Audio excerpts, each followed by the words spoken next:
Hello everyone, this is Newsday on the BBC. I'm Rico Hizon in Singapore. The headlines. Moscow expels 60 U.S. diplomats. The United Nations warns the spy poisoning case is pushing Russia and the West towards a new Cold War. The battle for blue skies. Beijing cuts pollution by half to face a brighter future. I'm Kasia Madeira in London, also in this programme. Theresa May promises to make Brexit a success for everyone and says it will mean more money for schools and hospitals.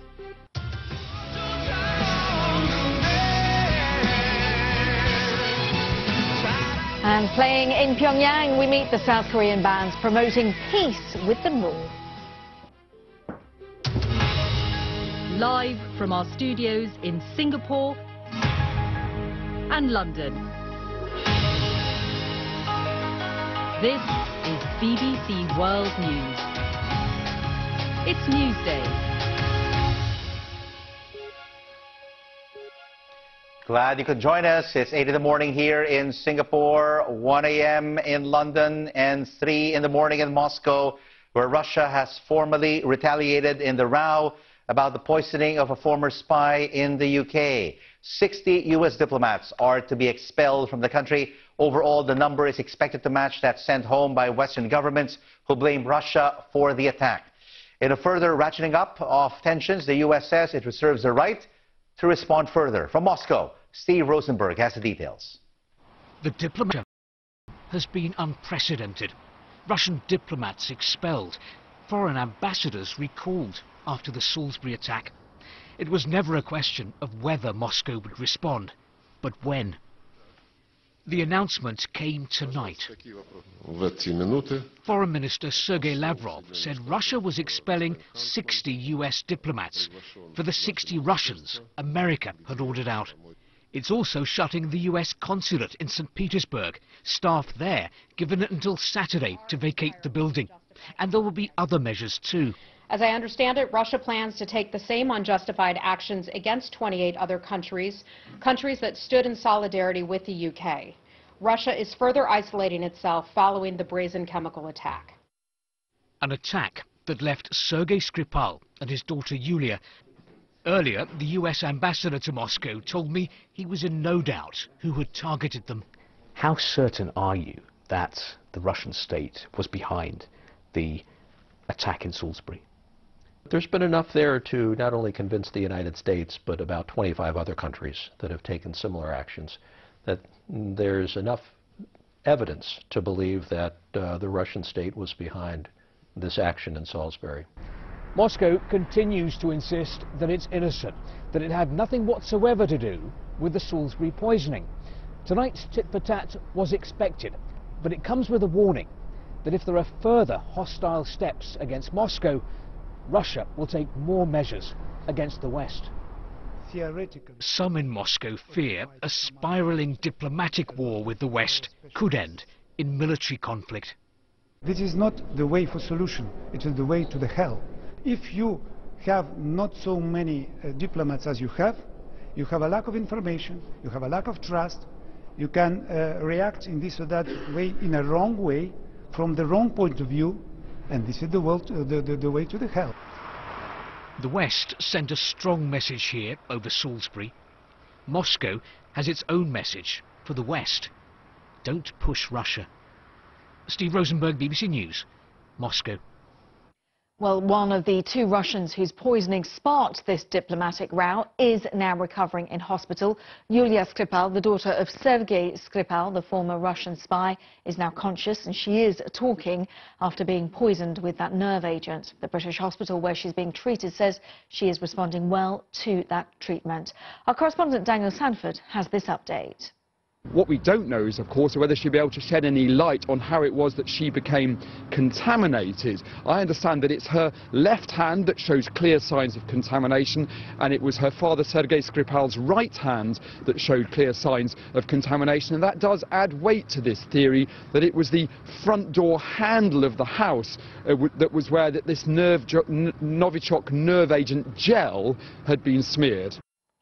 Daniel Sanford with that update. Now, also making news today, President Trump has said that he may hold up a trade agreement which was agreed with South Korea until after a deal was reached with the North. It's a very strong card, Mr. Trump said in a speech in Ohio, where preparations are being made for a historic meeting between the US and North Korean leaders. Washington hopes will lead to denuclearization. Britain's Prime Minister Theresa May has been touring the UK to mark exactly a year before Britain is due to leave the European Union. She visited all 4 countries in the United Kingdom and said that she was looking forward to the post-Brexit future with optimism.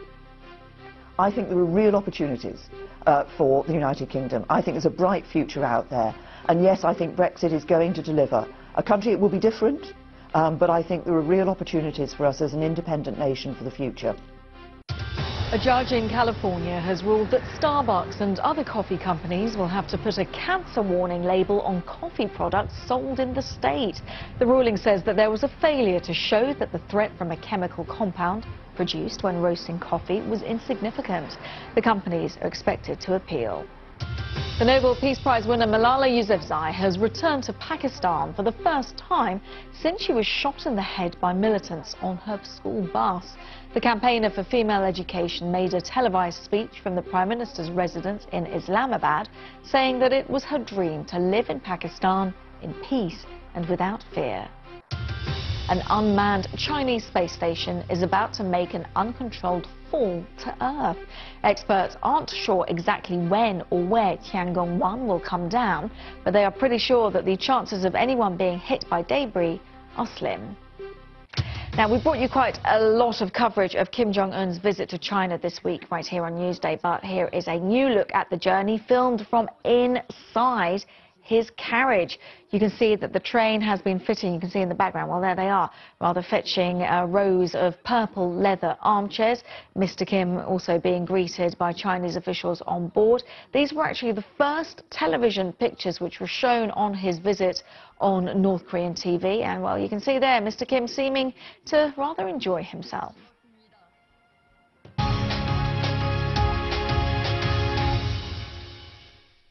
More now on our lead story at this hour and the rapidly developing diplomatic row between Russia and the United States. Just a few hours ago, Moscow announced it was expelling 60 American diplomats and closing the consulate in St. Petersburg.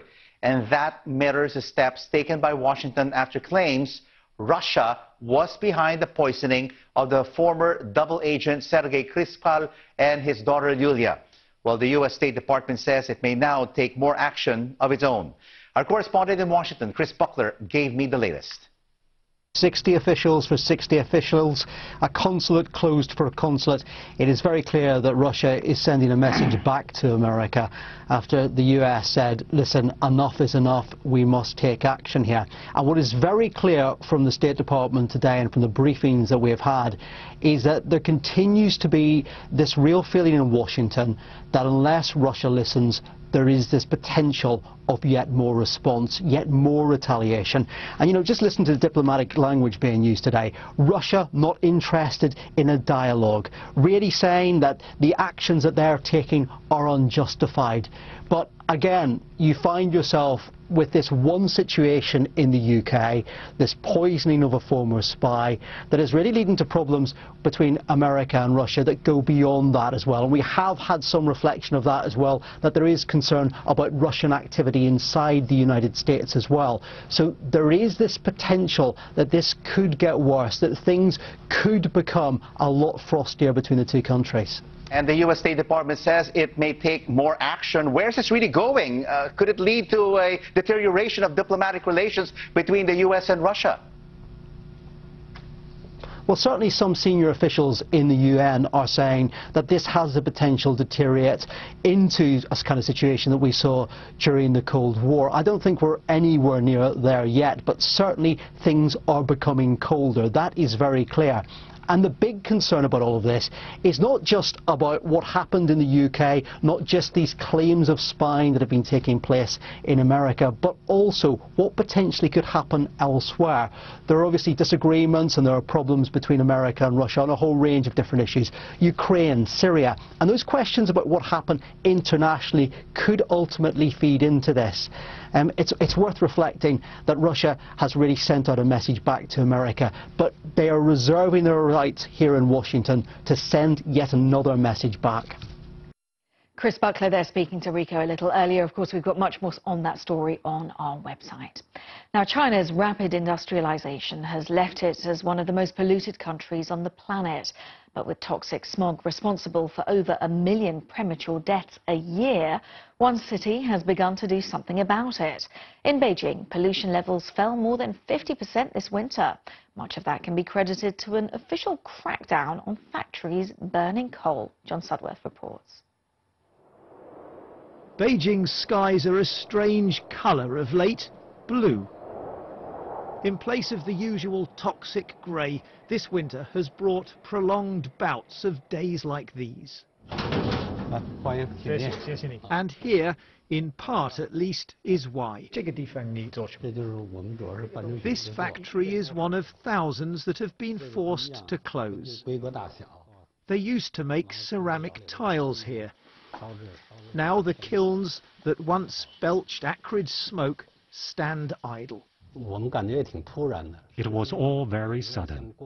There were no meetings or warnings. The inspection team just turned up and shut us down.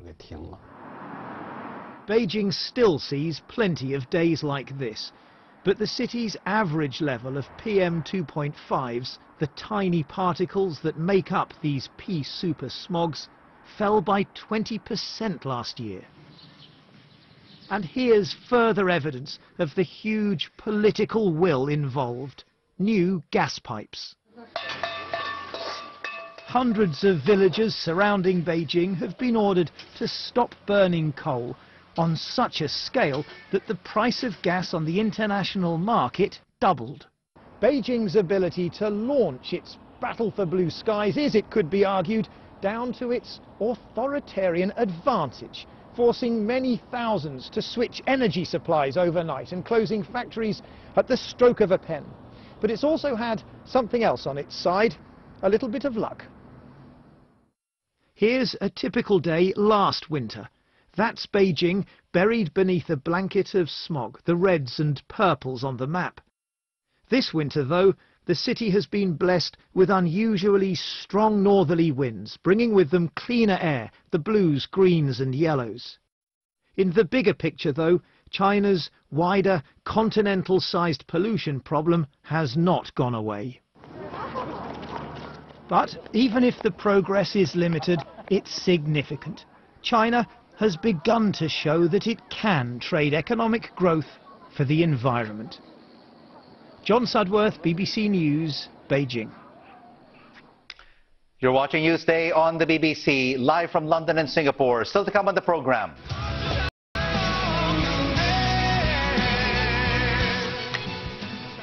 Playing for peace and harmony, South Korean bands plan a massive concert across the border in Pyongyang. Also coming up on the program, Rico has been filming a documentary about the amazing sights of his beloved Philippines. We'll have a sneak peek of what he found.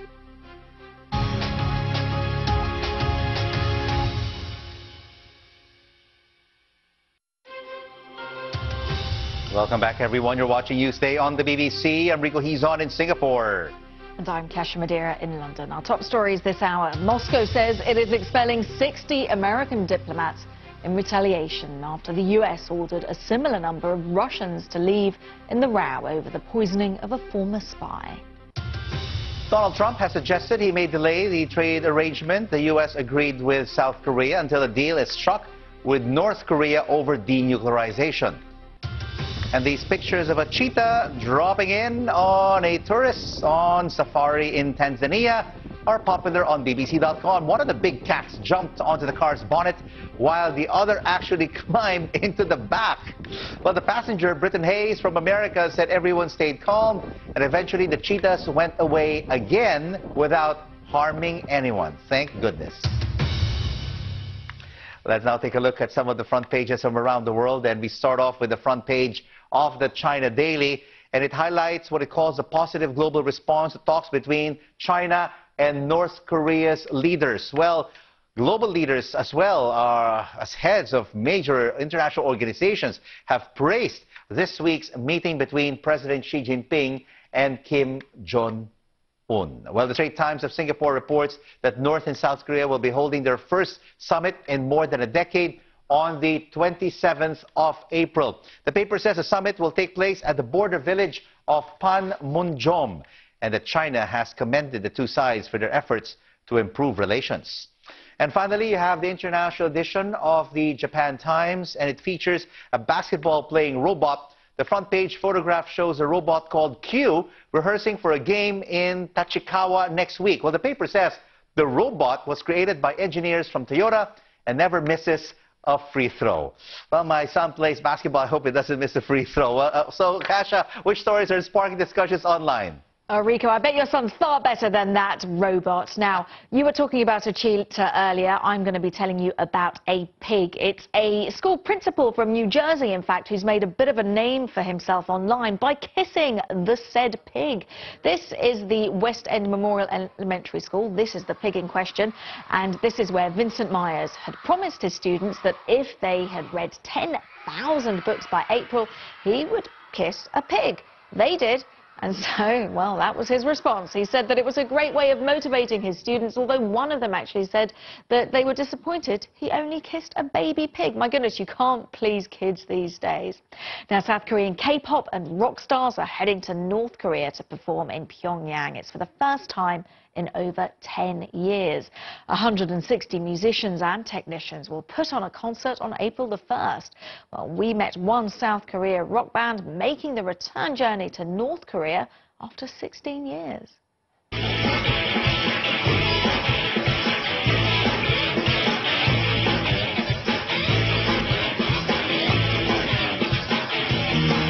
좀 두려움이 있었어요. 무대에서 과연 우리가 될까 이게? 이곳의 사람들은 락이라는 걸 아예 모른다는데 물론 뭐 헤드뱅잉이나 모시핏, 점핑 이런 거 없었지만 사실 몸만 안 움직이지 이 손이랑 얼굴 표정들은 뛰어들어서 놀 수 있을 정도의 그런 표정이셨어요, 사실은. 네.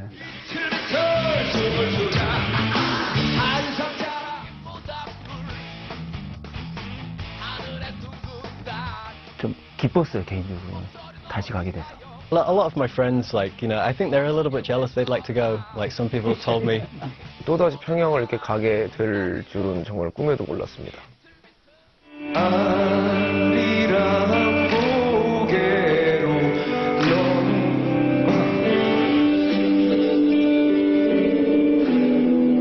앞쪽에 있는 그 할머니 관객분하고 이렇게 아이 컨택이 됐었어요. 근데 우시는 거예요. 근데 그 할머니를 보는 순간 저의 외할머니가 떠올랐어요. 저희 외할머니가 이산 가족이세요. 너무 슬펐죠. 이제 할머니가 얼마나 보고 싶으시겠어요, 가족분들이. 그래서 제가 알기로 멤버분들도 다 같이 울면서 연주를 한 걸로 알고 있거든요. 처음에 우리는 하나였어. 공연 끝나고 저희가 하루 그 밖에 이제 관광을 같이 다니는 시간이 있었거든요.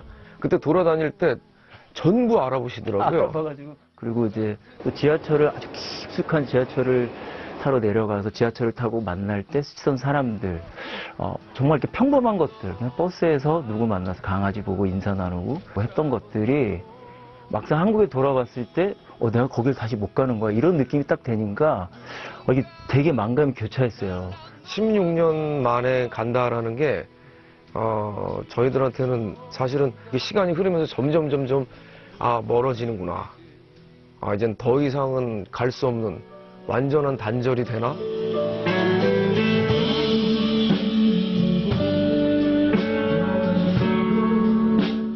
그러던 차에 가는 거잖아요, 지금. 그래서 더욱 더 절실한 게 좀 있고 좋은 계기가 됐으면 좋겠어요.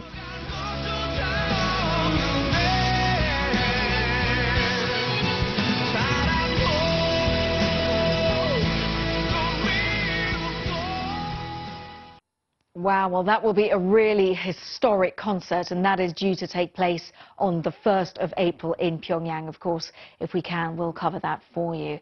But as you saw there, a lot of emotion about where those performers were going back to. Rico, I know you've done a really wonderful documentary. You went back to the Philippines, and you've done some real amazing stuff on the wildlife and the natural habitat of some of the islands on the Philippines. Tell us a little bit more about this.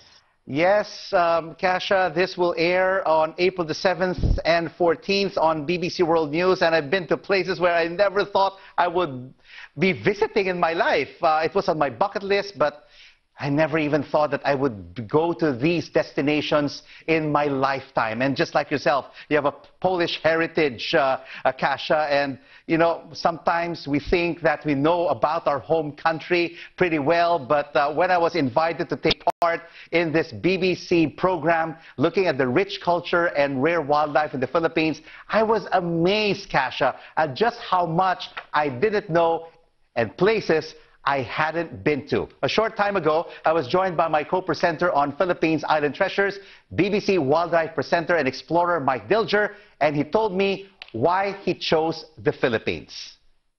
Well, as someone who's been obsessed with wildlife all my life, Rico, Philippines has long been on my bucket list to go to.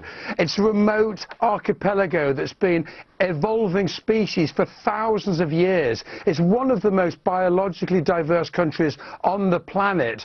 There's thousands of species found there and nowhere else in the world. For example, 194 endemic species of birds that I was desperate to see. Huge amounts of endemism of the plants, the butterflies, the reptiles, the amphibians, and also as well, a lot of people live in the Philippines and the resources are under threat, so much of that wildlife is really rare. So I wanted to see it while it was still there. That's true, and it was a wonderful journey that we had over 3 weeks last year. And one of the places I always wanted to go to was the hanging coffins of Sagada, Mike. I mean, coffins hanging by the side of the mountains. It was creepy, but amazing. Let's take a look at this sequence from the program. I'm meeting up with my BBC colleague, Rico Hizon. I've always wanted to come to this place, but I've never had the chance. But look at these hanging coffins of Sagada. Absolutely amazing. It is an Igorot tribal tradition of burying their dead, and it's been going on now for, what, 500 years? It's eerie, but fascinating, don't you think? It's like a vertical churchyard. Yeah. This is the only location in the Philippines this practice takes place. These hanging coffins of Sagada are a great example of the diverse culture and traditions in the Filipino community. You know, I grew up here in the Philippines, and I've never been here before.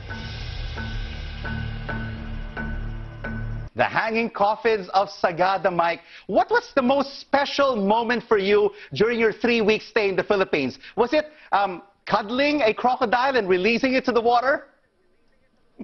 That was pretty high up there, actually. I got my hands on, Rico, the rarest crocodile in the world, the Philippine crocodile. It's critically endangered. It's in danger of going extinct. And there's a wonderful foundation called the Mabuwaya Foundation in northern Luzon, where the people there, Tess and Bernard, are trying to save the crocodiles by rearing the eggs in captivity, hatching them out. The youngsters are very vulnerable when they're young, and then releasing them into the wild. And I got a chance to get my hands on the rarest crocodile and let it free into the Sierra Madre Mountains. It was beautiful. It was really beautiful. I can't wait to see the 2 programs, Mike, on April 7 and 14 on BBC World News. Tell us, you've traveled around the world and seen so much wildlife and geology. What makes the Philippines different? It's just beautiful people, remote islands. It's been isolated for millions of years, and there is unique wildlife there. And also as well, I had a terrific guide by a chap you may have heard of called Rico Hizon, who was the most wonderful accompaniment. So great people, brilliant wildlife, history, culture. It's a crossroad of so many diverse cultures. Mike Dilger, and you can watch Philippines Islands Treasures on these times, April 7 and 14. Kasia, you have to watch it. Oh, Rico, I can't wait, and it looks like you and Mike really got on, so that's certainly appointment viewing. From Rico, from me, from the whole team, thanks for watching Newsday.